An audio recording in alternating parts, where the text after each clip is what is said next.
Ayan, Bank Secrecy Law dapat nang amyandahan upang hindi magamit na sangkalan ng mga sangkot sa illegal na gawain. Ayon yan kay Senator Joel Villanueva. Detalye sa report ni RH28 Raymond Dadpaas. Lakay Raymond. Panahon na upang dahan ng umiiral na Bank Secrecy Law. Ito ang deklarasyon ni Senador Joel Villanueva sa kanyang sponsorship speech sa Senate Bill 1728 o ang Banking Reform for Integrity, Good Governance, Honesty and Transparency of Rights Act.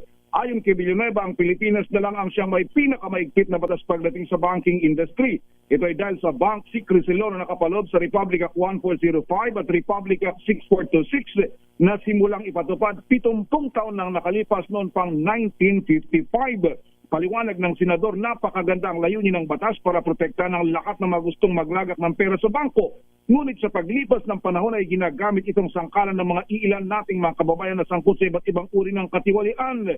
Dahil sa Bank Secrecy Law ay protektado ang mga tiwaling opisyal, money launderer, mga nagpupondo sa operasyon ng illegal na droga at mga mapagsamantalang mandaraya. Hindi maaring silipin ng BIR, AMLAC, BSP at pati ng Kongreso ang kanilang mga bank account.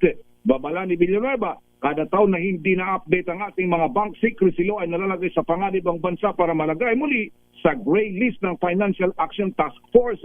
Kapag ito ang mangyari, yung mga ordinaryong mamamayan ang silang magdurusa, gaya ng mga OFWs na tataas ang remittance fees, yung mga maliliit na negosyante na nag-apply ng loan, at mga tapat na manggagawa nag-iipon lamang para sa edukasyon at pang-emergency ng pamilya, samantalang ligtas ang mga taong sangkot sa katiwalian para itago ang kanilang mga kasalanan. Narito si Senador Joel Villanueva.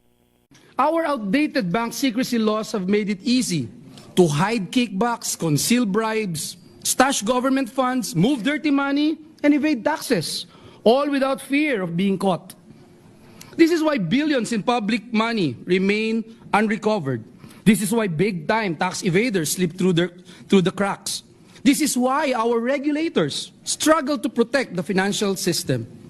Mr. President, sa loob po ng mahigit 70 taon, nasanay na po tayo sa sistemang bulag, hindi dahil hindi natin kayang tingnan, kundi dahil ipinagbabawal tumingin ng mismong mga batas natin. Ang pahayag ni Senador Joel Villanueva. Ito si RH28 Raymond Dadpaas para sa DZRH, una sa Pilipinas, una sa Pilipinas. Daming